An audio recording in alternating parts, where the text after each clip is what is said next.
नमस्कार दोस्तों, इस वीडियो में हम लोग म्यूचुअल फंड का हर एक कैटेगरी में average category return long term में कितना रह सकता है, इसके ऊपर ध्यान देंगे। पास्ट हिस्ट्री को जानेंगे ताकि हम लोगों को एक धारणा मिल सके, जब भी हम कैटेगरी चूज करेंगे तब वहां से हमको कितना रिटर्न मिलने का गुंजाइश है, पास्ट में कितना रिटर्न आया है। ईच कैटेगरी में हम देखेंगे। इक्विटी में हम mid cap, multi cap, flexi cap, large cap सभी को देखेंगे। आपको हाइब्रिड जो बैलेंस्ड फंड होता है उसका देखेंगे, डेब्ट फंड का भी देखेंगे, अक्रॉस द बोर्ड देखेंगे। ठीक है, तो वीडियो बहुत ही इंटरेस्टिंग होने वाला है। और यहाँ पे मैं थोड़ा सा जूम कर रहा हूँ आप लोगों के लिए। देखिए यहाँ पे मैं आप लोगों के लिए एक साल, यहाँ पे जो डेटा है, एक साल, 3 साल, 5 साल और 10 साल, ये चारों डेटा मौजूद है। 10 साल का डेटा और यहाँ पे आपका कैटेगरी है, जो जो कैटेगरी में आपको रिटर्न मिला है। और ये जो चीज है, या ये चीज को हम थोड़ा सा एनालिसिस भी करेंगे और हम लोगों को as a mutual fund investor कौन से कैटेगरी को अपने रिस्क के हिसाब से चूज करना है उसको देखेंगे। देखिए, एकदम हाईएस्ट जो रिटर्न आ रहा है उसको ही लेके बैठना ये ठीक नहीं है, क्योंकि जहां पे हाईएस्ट रिटर्न आता है उसके साथ यूजुअली हाई रिस्क भी इन्वॉल्व रहता है, तो उसके बारे में भी ध्यान दीजिएगा। सेक्टोरल फंड को भी देखेंगे, कैटेगरी को। ठीक है, तो पहले आ जाता है सभी का कोर पोर्टफोलियो में जो रहना ही चाहिए, large cap and mid cap equity का। यहाँ पे देखिए, आप लोग एक साल में 16% लार्ज कैप में, लार्ज एंड मिड कैप में 19%। तो theoretically large and mid cap में थोड़ा सा इस कैटेगरी में लार्ज कैप से ज्यादा रिटर्न मिलता है और थोड़ा सा रिस्क भी ज्यादा रहता है, क्योंकि यहाँ पे मिड कैप का पोर्शन रहता है।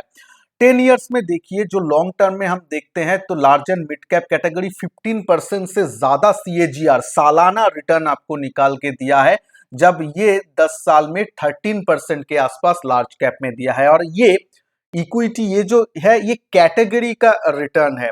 जो फंड्स आप लोग चूज करते हैं, एक्टिवली मैनेज्ड फंड जो जब आप चूज करते हैं, तो वो फंड आपको ये कैटेगरी को आउट परफॉर्म ज्यादातर अच्छे फंड करता है। तो आप समझ सकते हैं ये एवरेज रिटर्न है। अगर आप अच्छा फंड चूज करेंगे तो इससे ज्यादा ही रिटर्न आपको मिलने वाला है। ठीक है, अच्छा, और ये डेटा कहां से मिल रहा है? ये आपका मनी कंट्रोल में भी मिल जाएगा। बहुत सारा एप्स है या वेबसाइट है जहां पे मिलेगा। मैं वैल्यू रिसर्च ऑनलाइन को यूज कर रहा हूं, ये आप लोग भी कर सकते हैं। ठीक है, valueresearch.com/funds, ये अगर टाइप करेंगे कंप्यूटर में तो आ जाएगा। लेकिन थोड़ा सा एनालिसिस सुन लीजिए, आपका रिस्क वाइज कौन सा कैटेगरी चूज करना है। उसके बाद जो मेन चीज आता है, दो सिमिलर जो कैप है, फ्लेक्सी कैप और मल्टी कैप। इसको मैं सिमिलर क्यों बोला? क्योंकि यहाँ पे अक्रॉस द कैप थोड़ा बहुत आपका रहता है allocation. Mid cap, small cap, large cap, तीनों में ही फंड मैनेजर कर सकता है, बेट ले सकता है। तो उसमें देखिए, आपका मल्टी कैप अभी फिलहाल चालू हुआ है, आप जानते हैं, न्यू सेबी के गाइडलाइन वाइज। तो एक ईयर का डेटा है, 22% रिटर्न मिल रहा है। तो ये जो अगर सभी में देखेंगे आप, multi cap, flexi cap, large cap, large and mid cap, सबसे ज्यादा आपका मल्टी कैप में रिटर्न आ रहा है, क्योंकि यहाँ पे mandatorily 25% mid cap, 25% small cap में रखना ही रखना है।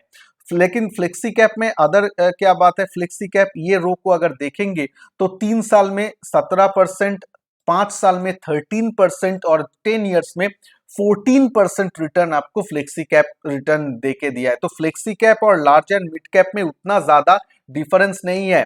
इसीलिए आपको पास अगर मान लीजिए कोई फ्लेक्सी कैप फंड है और आपका लार्ज एंड मिड कैप में मान लीजिए Canara Robeco emerging blue chip fund, आपका Mirae asset emerging blue chip fund, ये सब अगर देखेंगे तो इसका भी रिटर्न बहुत अच्छा है। फ्लेक्सी कैप मल्टी कैप को ये तो बीट भी करता है, तो बहुत अच्छा आप मान के चलिएगा। लेकिन आप कैटेगरी रिटर्न देख के एक आइडिया लगा सकते हैं कौन से कैटेगरी में आपके लिए सूटेबल होगा। अभी आ जाते हैं जो सभी का वन ऑफ द फेवरेट चीज है, बुल मार्केट में फेवरेट ये रहता है, जो आपका मिड कैप और स्मॉल कैप कैटेगरी। यहाँ पे देख सकते हैं, यहाँ पे मैं थोड़ा सा जूम शायद कर सकता हूं ताकि आप लोग और ज्यादा अच्छा से देखेंगे। मुझे एक स्क्रीन में भी चाहिए, हाँ, आप लोग देख पाएंगे। यहाँ पे ये आप देख लीजिए, ये 3 साल, 5 साल, 10 साल। ठीक है, 3 साल, 5 साल, 10 साल का। तो मैं या अगर मल्टी कैप, मिड कैप और स्मॉल कैप में जाऊं, तो मिड कैप में देखिए ये जो 13% रिटर्न और 10 साल में देखिए आपका 18% CAGR रिटर्न मिल रहा है। मिड कैप में, स्मॉल कैप में 19%, तो उतना ज्यादा आउट परफॉर्म नहीं है। स्मॉल कैप में लॉन्ग टर्म में देखेंगे तो उतना ज्यादा नहीं है। हाँ, हालांकि 3 साल 5 साल में बहुत ज्यादा आउट परफॉर्म यहाँ पे है, लेकिन 10 साल में जाएंगे तो थोड़ा सा कैचअप मिड कैप करता है। तो अगर आपका बहुत ही लॉन्ग टर्म का नजरिया है तो मिड कैप और स्मॉल कैप कोई भी एक कैप लेके आप निश्चिंत रह सकता है। उतना ज्यादा आप लोगों को लिफ्ट आउट फीलिंग नहीं आना चाहिए, ठीक है। लगभग लगभग 1-2% का ही डिफरेंस होता है। अच्छा, और उसमें वहां पे देखिए रिस्क जब गिरता है तब कैसे गिरता है, जैसे कि आप देख सकते हैं यहाँ पे 1 साल में गिरावट देखिए लगभग सेम 4% से ज्यादा। यहाँ पे देखिए मिड कैप 5% गिरा तो स्मॉल कैप 7% गिरा, तो ये गिरने के समय स्मॉल कैप थोड़ा सा ज्यादा गिरता है, इस बात का ध्यान रखिएगा। अब आ जाते हैं आपका नेक्स्ट में वैल्यू ओरिएंटेड। इसको मैं स्किप करता हूं क्योंकि वैल्यू ओरिएंटेड फंड में ज्यादातर लोग नहीं करते हैं, तो इसको मैं स्किप करता हूं। आपका ELSS फंड जो टैक्स सेवर है, इसको जरूर देखना है। देखिए ये भी 10 साल में रिटर्न लगभग लगभग 15% के आसपास दिया है। जो यहाँ पे लार्ज एंड मिड कैप, आपका मल्टी कैप, इसका मतलब फ्लेक्सी कैप, सॉरी, इसका ही मतलब सेम आप बोल सकते हैं, सिमिलर रिटर्न है। तो टैक्स सेवर म्यूचुअल फंड को आपको इग्नोर करना नहीं है। इसके साथ साथ आप कैलकुलेट कीजिए, आपको 10% या 20%, 30%, जितना भी आप टैक्स ब्रैकेट में पढ़ते होंगे 80C के, वहां पे आपको ये टैक्स भी बचत करके दिया है।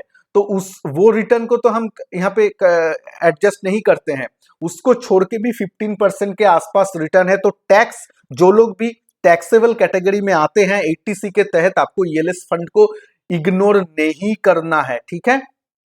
अच्छा, चलिए अभी सेक्टोरल फंड को क्विकली, सब सेक्टर में नहीं जाएंगे, जो सेक्टर सबसे ज्यादा अच्छा हम लोग करते हैं, बैंकिंग, टेक्नोलॉजी, ये सब में टच करके जाएंगे। स्पेशली टेक्नोलॉजी में बहुत सारे लोग, मैं जानता हूं आप लोग फंस गए होंगे, क्योंकि देखिए YTD अगर देखेंगे, ये YTD मतलब ईयर टू डेट, ठीक है, इस साल ही देखिए 12% के आसपास नेगेटिव चल रहा है। रिसेंटली थोड़ा सा नेगेटिव गया है बाजार, पूरा बाजार नीचे आया है, लेकिन टेक्नोलॉजी में हिट ज्यादा हुआ है, क्योंकि बढ़ने के टाइम भी टेक्नोलॉजी ज्यादा बढ़ा था, तो प्रॉफिट बुक ज्यादा यहाँ पे हुआ है। लेकिन लॉन्ग टर्म में देखिए 10 साल में शायद ये कैटेगरी का सबसे ज्यादा रिटर्न आप मान के चल सकते हैं। 21% रिटर्न, ठीक है, आपको देके दिया है ये कैटेगरी, तो बहुत ही अच्छा कैटेगरी माना जाएगा। यहाँ पे क्या है, आपको एकदम हाई में घुसेंगे ना तो थोड़ा सा लेफ्ट आउट फीलिंग आएगा। मान लीजिए 3-4 महीने पहले जो लोग टेक्नोलॉजी फंड में निवेश किए, आज वो लोग सोचेंगे अरे यार मेरा तो फंड बहुत ज्यादा नेगेटिव है, ये सब सोचेंगे। सेक्टर अच्छा है, फंड अच्छा है, लेकिन आपका वो टाइमिंग गलत हो गया। तो इसीलिए सेक्टोरल फंड में थोड़ा सा टाइम करने का जरूरत होता है। जब सेक्टर थोड़ा सा नीचे जाए, थोड़ा सा वहां पे प्रॉफिट बुक हो, ठंडा रहे टेक्नोलॉजी सेक्टर, तब आप आइए। जो एवरग्रीन सेक्टर है, मैं बोल रहा हूं टेक्नोलॉजी और फार्मा एवरग्रीन सेक्टर है, ये दोनों को छोड़ के वर्ल्ड प्रोग्रेस नहीं करेगा। तो ये दो सेक्टर अच्छा है। अभी कब कौन सा सेक्टर चलेगा उसको हमें थोड़ा सा प्रीएम्प्ट करके वहां पे निवेश करना है। थोड़ा सा हम देख लेंगे कि फार्मा सेक्टर देखिए 1 साल में मतलब वाइट टेल डेट 10% नेगेटिव रिटर्न, ये भी कुछ अच्छा नहीं किया है। लेकिन 10 साल में अगर आप देखेंगे, 10 साल में 16% रिटर्न। और आजकल तो मतलब फार्मा सेक्टर, हाँ, रिसेंटली एक साल में अच्छा परफॉर्म किया है पोस्ट कोविड, लेकिन उतना भी अच्छा नहीं कि रेजिंग बुल मार्केट एकदम खत्म होने को है, बहुत सालों तक चला, ऐसा भी नहीं है। उसमें भी 10 ईयर्स में CAGR देखेंगे तो 16% रिटर्न है, तो अच्छा है। 3 ईयर्स में 24% सालाना रिटर्न है। तो देख सकते हैं लॉन्ग टर्म के लिए टाइमिंग, ये सेक्टोरल फंड में टाइमिंग मेन होता है। टाइमिंग अगर ठीक रहेगा तो आप लोगों के लिए ये दो सेक्टर ठीक है। अच्छा, अब आ जाते हैं थोड़ा सा नीचे, इक्विटी, थीमेटिक, एनर्जी में मैं नहीं जाता हूं। एमएनसी फेमेंसी आपका ये तो है ही, आप देख सकते हैं, क्योंकि ये इसमें ज्यादा फंड हम लोग यूजुअली नॉर्मल इन्वेस्टर इन्वेस्ट नहीं करते हैं। हालांकि एमएनसी वाला जो सेक्टर है ना, वो अच्छा है, वो आपको देखिए 15% से ज्यादा रिटर्न आपको देके दिया है। एमएनसी सेक्टर में बहुत सारा फंड्स है जो एमएनसी कंपनीज में ही निवेश करते हैं, वो अलग से मैं एक बार वीडियो बनाऊंगा, आप लोग अगर चाहते होंगे तो। 15% रिटर्न दिया है। और यहाँ पे देखिए रेड भी जब हुआ है, ज्यादा रेड नहीं, मतलब ठीक ठाक रहता है ये सेक्टर, इसको भी आप देख सकते हैं। अच्छा, ये कोर पोर्टफोलियो नहीं होगा ऑफ कोर्स, इंटरनेशनल ये बहुत ही इंपॉर्टेंट है। इंटरनेशनल में मैं जानता हूं कि पिछले साल नैस्डैक 100 को लेके एक लोगों के अंदर फैनाटिज्म था, मतलब बहुत अच्छा रिटर्न दे रहा है तो क्या, लेकिन 10 साल में देखिए 9% ओनली रिटर्न। तो इसीलिए मैं बोलता हूँ भाई, देश का, हमारा इंडिया का ग्रोथ स्टोरी इंटैक्ट है। इंडिया, और हम लोग इंडिया को समझते भी ज्यादा है। कौन बाहर में कहाँ पे युद्ध लग गया, कहाँ पे कोई इन्फ्लेशन बढ़ गया, क्या पॉलिसी लाएगा, हम लोग नहीं जानते हैं, लेकिन इंडिया में हम जानते हैं एटलीस्ट कि क्या चल रहा है, युद्ध होगा कि नहीं। हम मतलब वो सब चीज इंडिया को हम ज्यादा न्यूज जानते हैं रेदर देन इंटरनेशनल। तो इसीलिए लॉन्ग टर्म हिस्ट्री आप देखेंगे तो ये इस अगर इंटरनेशनल फंड को आप टाइमिंग ना कर पाए ना, तो ये मतलब उतना ज्यादा रिटर्न आपको देगा नहीं।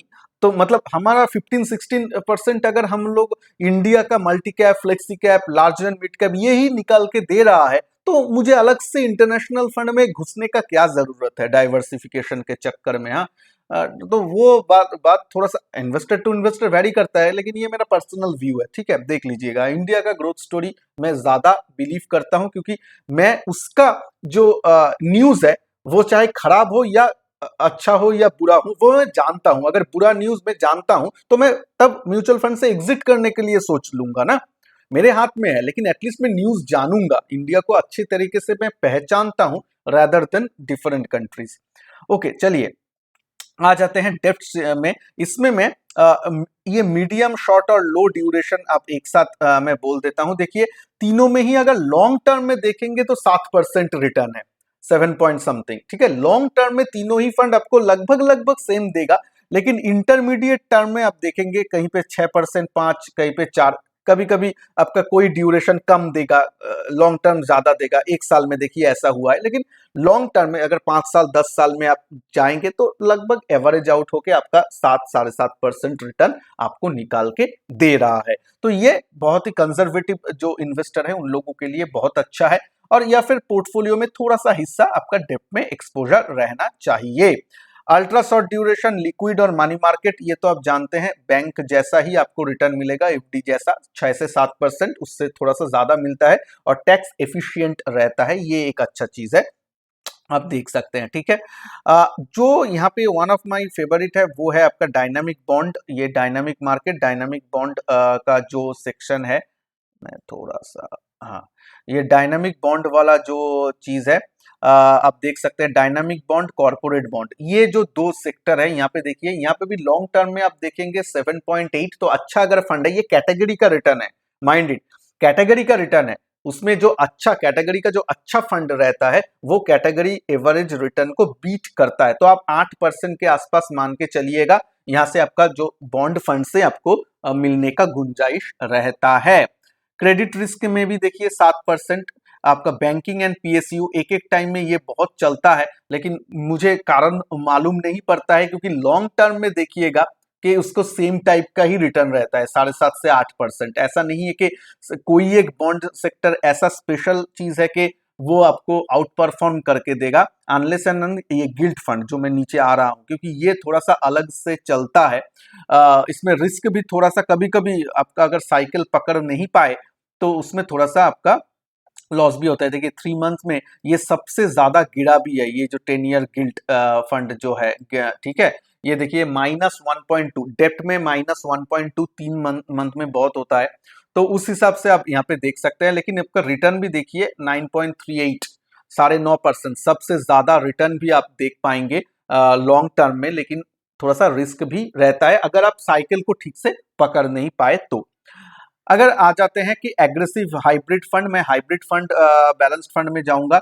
ये दो सेक्टर में देखिए, ये जो सेक्टर है ये मुझे पसंद होता है, क्योंकि यहाँ पे इक्विटी एंड डेप्ट दोनों का ही मिश्रण रहता है। हाइब्रिड जो फंड होता है जहाँ पे इक्विटी 70-75% रहना है, वहां पे देखिए जो कैटेगरी रिटर्न है आप देखेंगे 12.88, मतलब 13% के आसपास है। और अब अगर इस कैटेगरी में अच्छा फंड लेंगे तो वो 14-15% आपको निकाल के देगा एवरेज को आउट परफॉर्म करके, तो वो एक बहुत अच्छा, एक स्टेबल पोर्टफोलियो भी आपको मिलेगा। क्योंकि माइनस जब हो रहा है, देखिए माइनस भी ज्यादा नहीं, जहां पे इक्विटी -10%, 8% जाता है, तो यहाँ पे आपको गिरने के टाइम में ये डेप्थ पोर्शन जो है उसका स्टेबिलिटी देगा, और बढ़ने के टाइम आपको 13-14% अगर मिल रहा है, it is very well and good. तो मीडियम टर्म आपको जो रिस्क, अगर आप है मॉडरेट रिस्क वाले हैं या फिर थोड़ा सा कंजर्वेटिव रिस्क वाले हैं, आप लोग जरूर जरूर ये कैटेगरी को, जो इक्विटी हाइब्रिड वाला है, उसको जरूर कंसीडर कर सकते हैं। अब आ जाते हैं, ज्यादा हम यहाँ पे नहीं बोलेंगे क्योंकि आपके स्क्रीन में के सामने ही है। आप देख सकते हैं बैलेंस्ड हाइब्रिड इक्विटी सेविंग्स सब 8 से 9% ही है, ज्यादा नहीं है। मुझे जो एक चीज जो जो अभी बहुत लोगों का फ्लेवर में है, उस कैटेगरी को मैं टच करने वाला हूँ, वीडियो को ज्यादा खींचूंगा भी नहीं। ये देखिए डायनामिक एसेट एलोकेशन, ये मुझे मालूम है जब भी थोड़ा सा ना बाजार में जैसे ये करेक्शन फेज आता है, ये आता है, तो लोग सोचने लगता है डायनामिक एसेट एलोकेशन वाला फंड्स में रखे क्या। वो लोग थोड़ा सा मल्टी एसेट एलोकेशन का नाम पे, मतलब थोड़ा सा गोल्ड में भी वो फंड रखता है, डेट में रखता है, इक्विटी में रखता है, मतलब आपको खुद से चिंता करने का जरूरत नहीं है। वो खुद ही आपका मनी मैनेजमेंट करके डिस्ट्रीब्यूट करते हैं। इसमें प्रॉब्लम क्या है, मैं समझता हूं कि मेरे हाथ में कंट्रोल रहना चाहिए। ये मैन टू मैन डिफर करता है, पर्सन टू पर्सन वेरी करता है। यहाँ पे आपके हाथ में कंट्रोल नहीं, ये फंड मैनेजर कंट्रोल करता है। लेकिन उसमें अगर आप लॉन्ग टर्म में देखेंगे तो गिरने के टाइम देखिए ज्यादा गिरा नहीं इक्विटी मार्केट गिरने के टाइम, लेकिन आपको लॉन्ग टर्म में देखिए 11% रिटर्न। हाँ, तो आप अगर मतलब इक्विटी वाला हाइब्रिड फंड भी लेंगे, वो भी ऐसा ही गिरते टाइम थोड़ा सा कुशन देगा और उठने के टाइम आपका 12-13%, और इससे ज्यादा आपका इक्विटी हाइब्रिड फंड इससे ज्यादा रिटर्न देता है।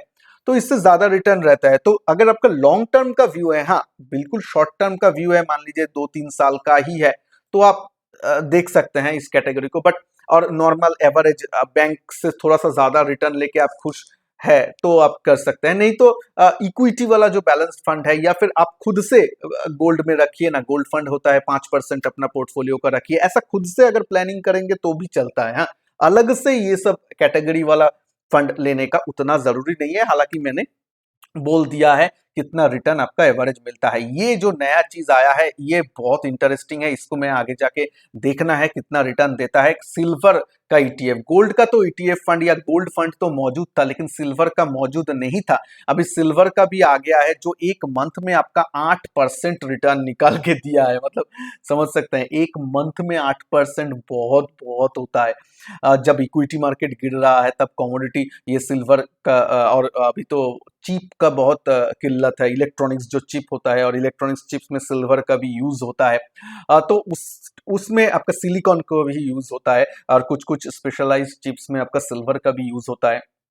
तो आपका 8% रिटर्न अच्छा है, लेकिन बहुत ही कम आपका डेटा है, और थोड़ा सा डेटा आने दीजिए। लेकिन हिस्टोरिकली सिल्वर रिटर्न आपका नॉर्मल गोल्ड जैसा ही दिया है, उससे थोड़ा सा समटाइम्स ज्यादा देता है, क्योंकि सिल्वर का यूज केस है, इंडस्ट्री यूज केस है, गोल्ड से ज्यादा इंडस्ट्री यूज केस सिल्वर का रहता है। तो उस हिसाब से ये आगे चल के देखना है। लेकिन ये बहुत एक इंटरेस्टिंग सेगमेंट या सेक्टर होने वाला है, इन्वेस्टमेंट व्हीकल होने वाला है, जिसके ऊपर आप लोगों को नजर बना के रखना है। तो चलिए, ये थोड़ा सा अलग टाइप का आज का वीडियो था। होप आप लोगों को अच्छा लगा होगा। अच्छा लगा है तो लाइक शेयर जरूर कीजिए, और प्लीज एक बात ध्यान रखिए, मेरे चैनल में मॉडल पोर्टफोलियो का सीरीज चालू है, जहां पे मैं आप लोगों के लिए एग्रेसिव रिस्क वाले इन्वेस्टर के लिए पोर्टफोलियो बनाया हूं, कंजर्वेटिव के लिए बनाया हूं, और आपका इंडेक्स फंड के लिए बनाया हूं, आपका मीडियम रिस्क वाले लोगों के लिए भी बनाया हूं, और उसको पीरियडिकली ट्रैक भी करूंगा।